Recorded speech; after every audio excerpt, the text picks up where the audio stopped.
Hey y'all, how's it going? Welcome back to another The Reads Day. It is 9 p.m. I wanted to film this when I put my makeup on, so at probably around 4 hours later, here we are. Let's just say the universe is not on my side today, but we actually got our makeup on. So this video is happening. If you are new to the channel, hi, welcome. Every single Wednesday, I give you writer's tips, and every single Thursday, I do The Reads Day, which is where I judge a book that I have recently read and I review it. If you hit the subscribe button, you'll be able to get notifications right when my videos are posted, which honestly is usually a little bit late. If you click the notification button, the little like ringing bell, you'll be able to see right when I actually post things. And if you have any book recommendations that you think that I should read, I would love to hear some suggestions down in the comments below. Today is a very special book, and I know I say that every single time because every book is a little bit different, but hear me out. I finished reading The Last 8. Let me see who it's written by. I never know who it's written by. Laura Pohl, I think that's how you pronounce her name. So this is an apocalyptic book that Bethany Vota gave to me. She is one of the lovely ladies that is beta reading my trilogy that has apocalyptic type of vibes to it. And so she sent over this one thinking that I would enjoy it. I mean, and it's not far off.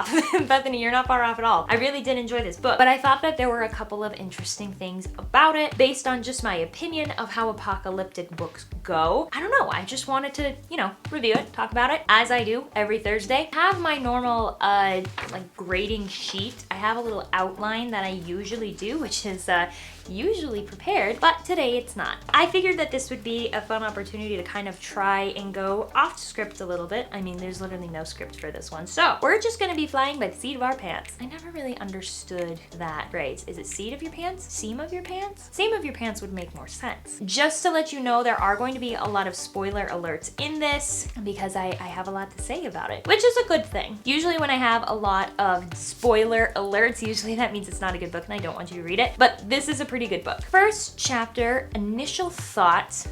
I think that this is a book that is very unlike most books that I would usually read. It is about an alien invasion, which usually I'm not super keen on those ones because I think it's just a trope that's been overused. And it started out very introductory, which I ended up liking a lot. So the main character, Clover, is introduced as a Hispanic girl that's living in a very white Montana town, which I definitely related to because, Montana. Most everyone up here is white. So I liked that character building right off the bat, and I think I had an advantage because I actually live in Montana. I don't think that there's anything that I actually disliked about it, which is really crazy because usually I have a lot to say about the first chapter. In this first chapter, it is a lot different than most books that I would read. It comes off very introductory, talking about kind of the life before. Usually whenever I read apocalypse type of stuff, the apocalypse basically starts like right away, and you kind of have to like catch up on who everybody's backstory is, who their characters are, yada yada yada. But right off the bat, we know exactly who Clover is. We know what kind of family situation she is in. We know what her likes are, what her passions and ambitions are. So that was pretty cool. Something else I really like about this book is how short the chapters are. I have a really hard time with long chapters because they kind of just seem to drag on. But with this one, I was literally done with the first chapter in like 9 pages, which really is more like 4 if you count the book. So there was a lot of room for a bunch of different chapters, but it made you feel like you were reading this book really fast, which I got through this book pretty quickly,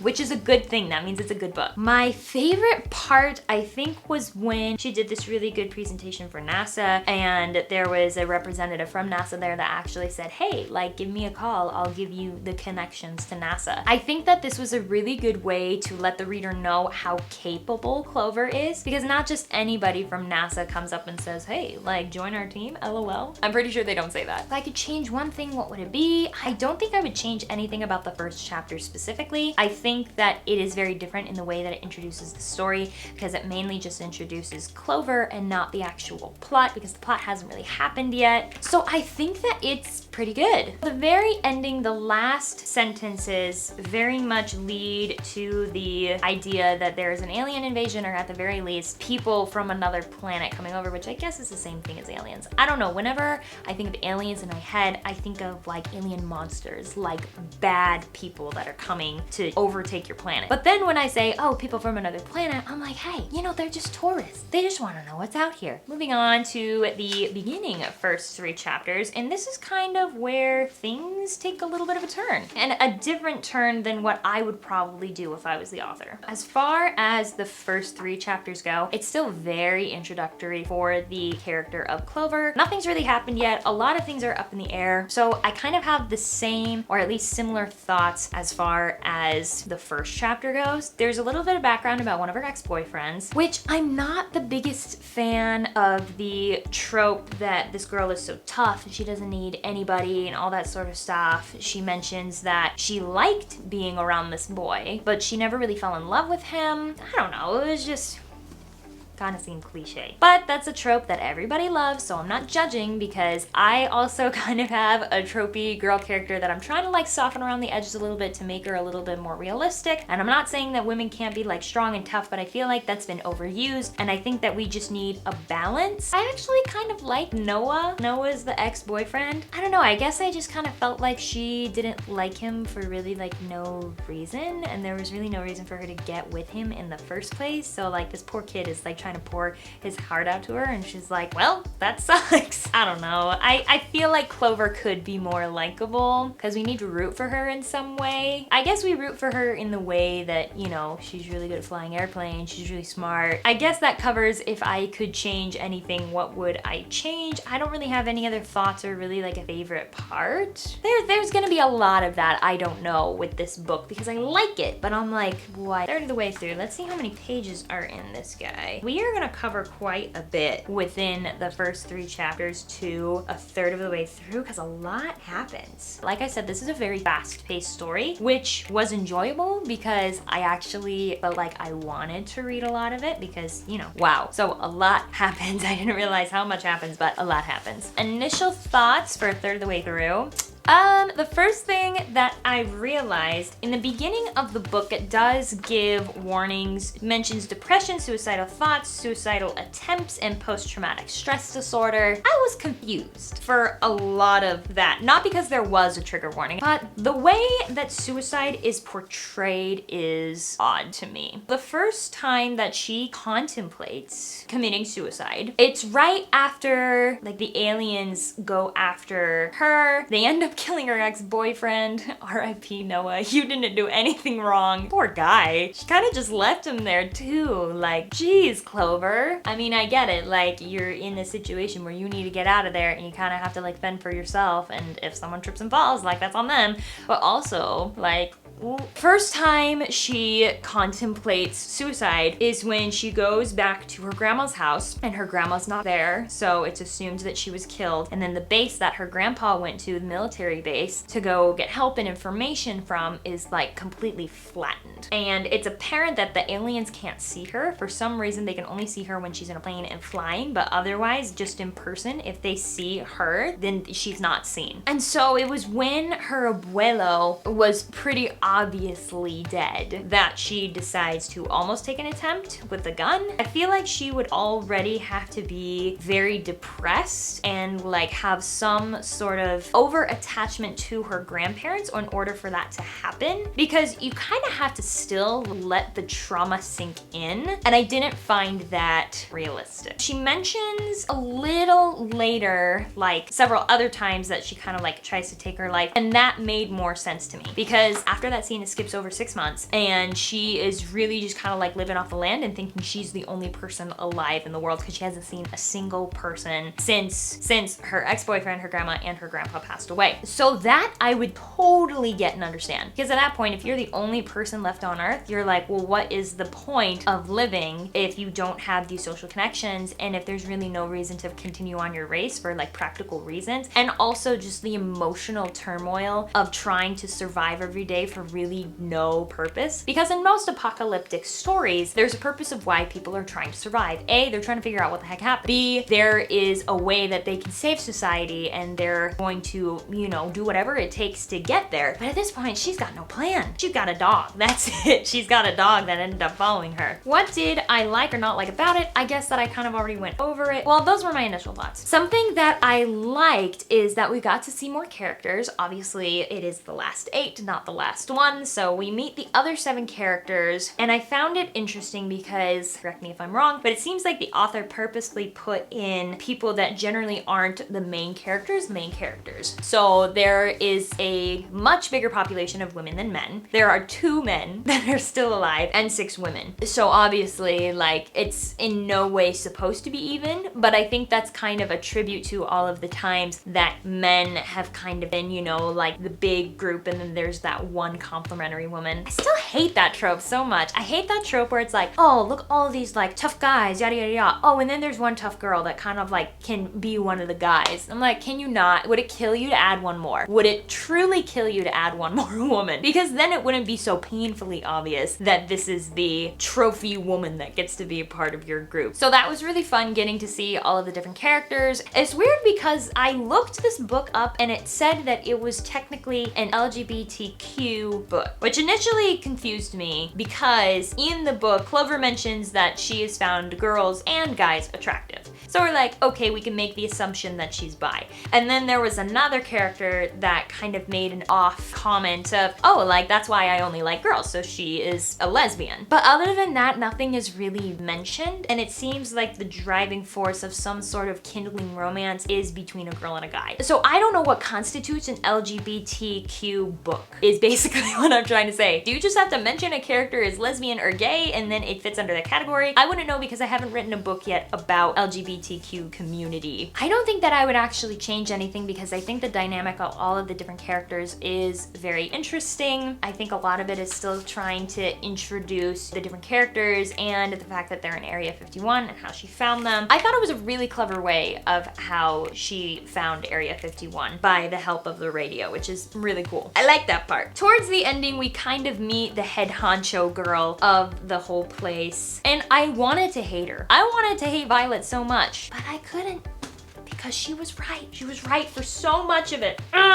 Even though we didn't want to hear it, she was practical and correct. Oh, perfect. It ends right on a chapter. Bam, read it and weep. So we're at a very interesting turning point as far as halfway goes. So halfway through, Clover, obviously being the main character that she is, convinces the main head honcho gal that they need to fight these aliens because they're gonna end up coming to Area 51 anyway, and that this place is not as safe as they think it is. And she proves that by flying an airplane straight out of Area 51. She kind of like tricks the guy into getting her into an airplane and she can fly off to prove her point that they know exactly where they are whenever she goes into the air. And right when she takes off, like boom, 2 aliens just coming for her. She somehow gets away, which I never quite understood how she did that. Each time she was on the plane and they would like try and catch her and stuff, I would think that spaceships would have more of a chance to catch the small plane rather than her being able to get away from them, but that's just semantics of me not really understanding the difference between really big rocket ships and spaceships or alien ships. If I were to look at it at face value, I would say that that was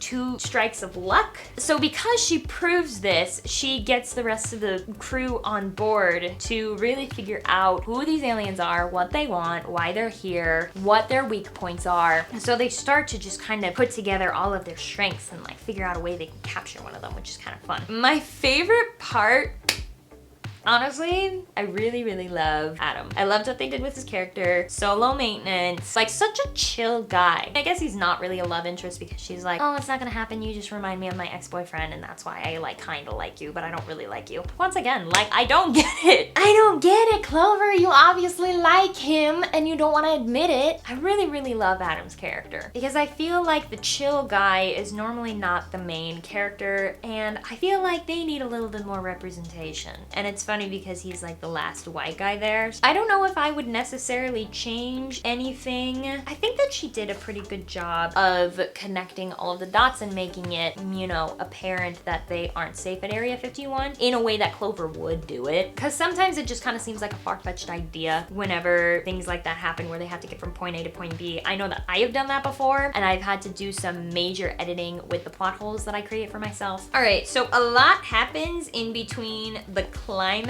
and the very end of the story. So I feel like I need to somehow separate this into 2 parts. Initial thoughts for a little over 2/3 way through.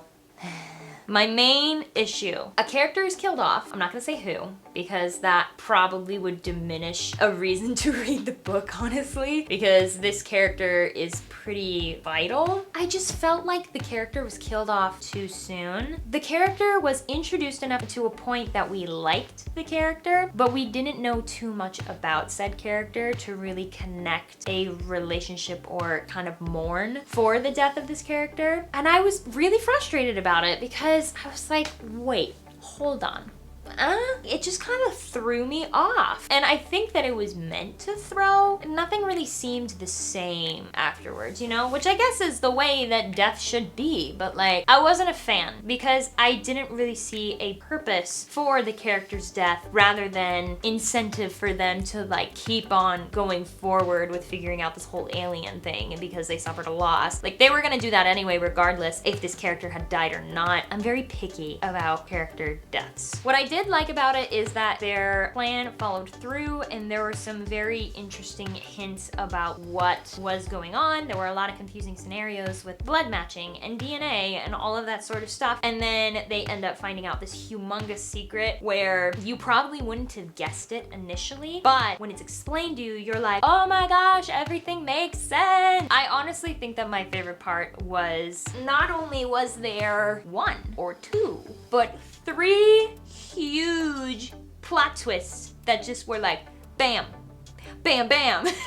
And I was like, whoa, whoa, whoa, each time. So I enjoyed that because you think whenever there's a plot twist, you're like, oh my gosh, I understand everything.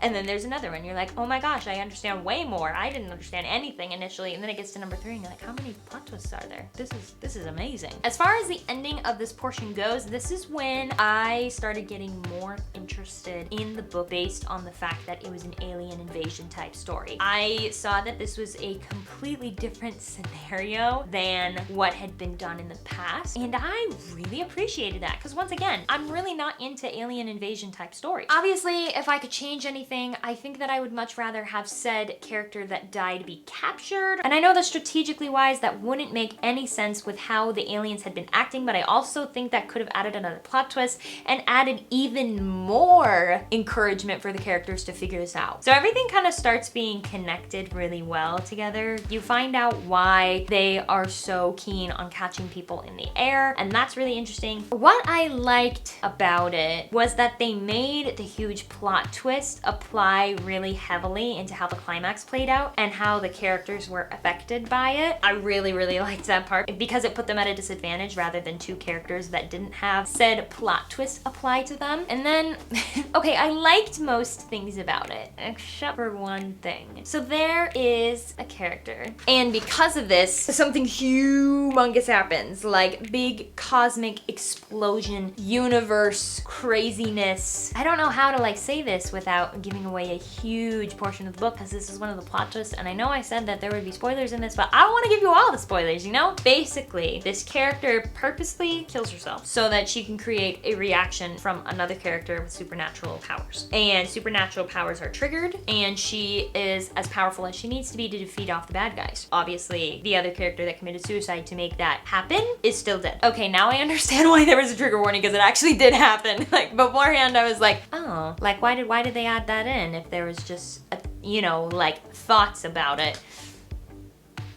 That was on me. That was on me, guys. Sorry. But then a freak of nature happens where it's the character died and then immediately came back to life because of unforeseen situations. So that was annoying. I was annoyed because I was like, really? You can save this character but not the other character? I have a really hard time with bringing characters back to life unless it has something to do with time travel. I think my favorite part was seeing the antagonist perspective, because in the beginning you think these aliens are like just bad. They want to destroy all sorts of different alien races and the human race, and you think they're just here to destroy things because they like to take things over. No, there's actually a specific reason why they came to Earth, why they disliked another alien species, and why they were killing off humans in the process. I think that kind of goes to show that I need to be a little bit more thoughtful when putting together my villains, because villains aren't there just to cause havoc usually. And I think that that's really important to remember, is not only is it your protagonist story, but it's your antagonist story. So you need to make something realistic in order for for the plot to really make sense and see what the drive of the antagonist is.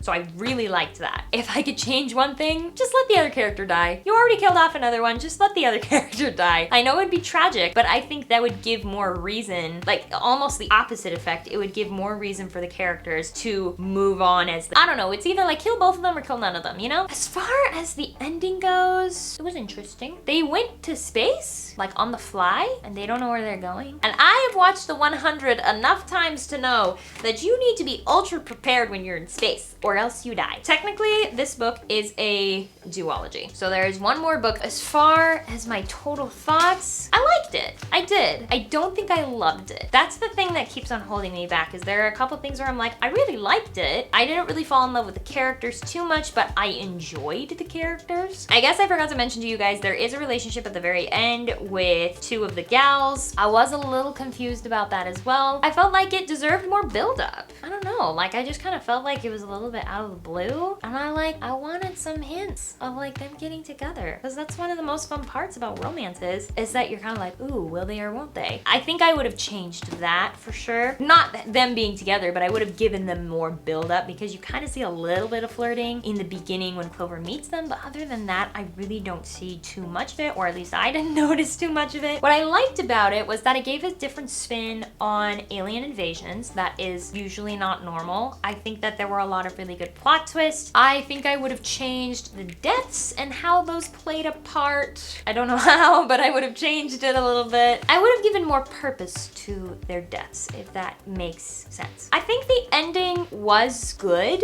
I think that I was a little bit thrown because the problem that they were initially facing was resolved at the very end. And there really wasn't much else that I felt like the story could go off of to make a duology. I don't know, like I kind of felt like it could have been a standalone book, and I'm not really that interested to read the second one because I don't really know what direction it's gonna take. And I feel like with books that you put in a series, you need to understand that there is going to be some sort of direction that the story is going to go in to keep you like pulled into the story. As far as a grade, I would probably give it, let's say a B. Well, you know what? Do I give it a B+? I liked it, but I didn't love it. Okay, so on the cusp of being a B+, because I'm that person. Would I recommend it to people? If I felt like they were interested in spacey stuff or in alien stuff, I think that this would be a fun book to read in comparison to all of the other stuff. That would give them a little bit more of like, I don't know, something different to read. If they're interested in LGBTQ stuff, I think that people would also enjoy the fact that there is a lot of diversity in this book. I could tell that that was one of the main things that was super important to the author to include. Other than that, I think that that concludes the book review. Hopefully this works. Hopefully when I edit, I don't hate myself. And thank you so much for watching. Once again, please let me know if there are any other books that you would like me to read and review. They can be bad, they can be incredible. I have like a huge long list of books that I want to review. You can never review too many books because it would literally be impossible to review every book, and there are always new ones coming out. So, all right, I need to go to bed. Tomorrow I'm losing 1 hour of sleep anyway. Sayonara, you guys, and I will see you next week.